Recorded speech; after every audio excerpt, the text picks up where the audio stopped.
So speaking of defense, last one here. This comes from Howard in Los Angeles, and he has a question about the linebackers.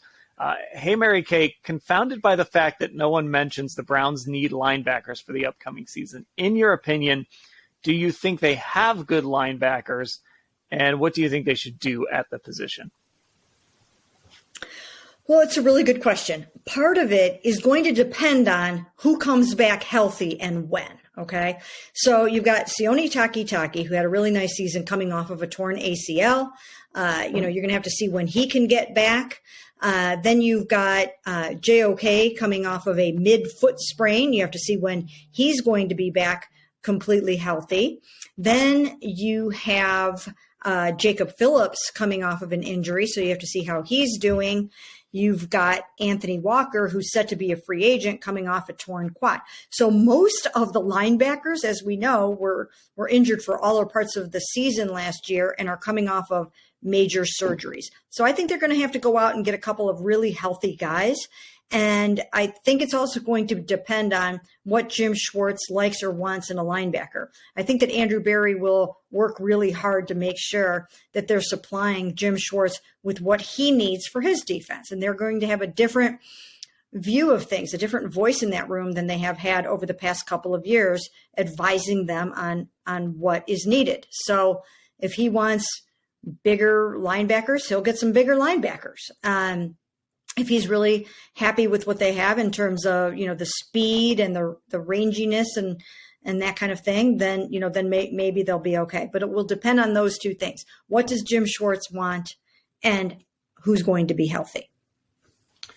And I wonder if that's kind of a sneaky position to keep an eye on in the draft too, because they have, for all the talk of maybe they don't value linebackers, they've drafted some linebackers, starting with Jacob Phillips, but of course JOK, Tony Fields.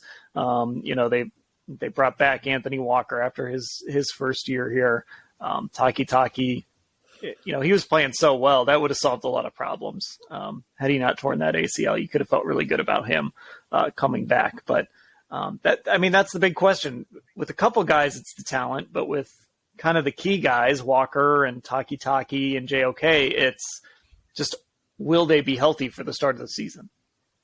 Absolutely.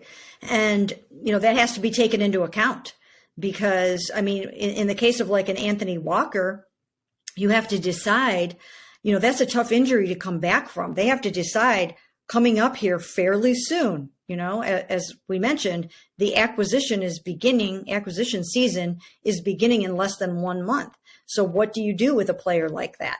Do you re-sign him with some incentives or some protection for the club based on games played and that kind of thing? He's so good for the team just in terms of his leadership and all of that sort of thing. He's somebody that I'm sure they would want to keep around, but they also have to be cognizant of the money and, and the physical side of it. So we'll have to see how that goes. But, and ACLs with Sione Takitaki, it was late in the year, unfortunately for him and for the Browns, because I don't know that you can count on him to be himself right at the beginning of the season. That's probably a little unrealistic. So I think they're probably going to have to draft or sign some linebackers. Okay, there we go. Our Hey Mary Kay edition of the Orange and Brown Talk podcast here on a Tuesday. Those questions all came from our Football Insider subscribers, our text subscribers. You want to get involved, it's cleveland.com/Browns, the blue banner at the top of the page there. And also make sure you're subscribed to our podcast wherever you listen, Apple Podcasts and Spotify, especially. Leave us some good reviews there. And also make sure you're subscribed to our YouTube channel. Just search Cleveland Browns on cleveland.com on YouTube. You will find us there. Mary Kay, I will talk to you later. Sounds great.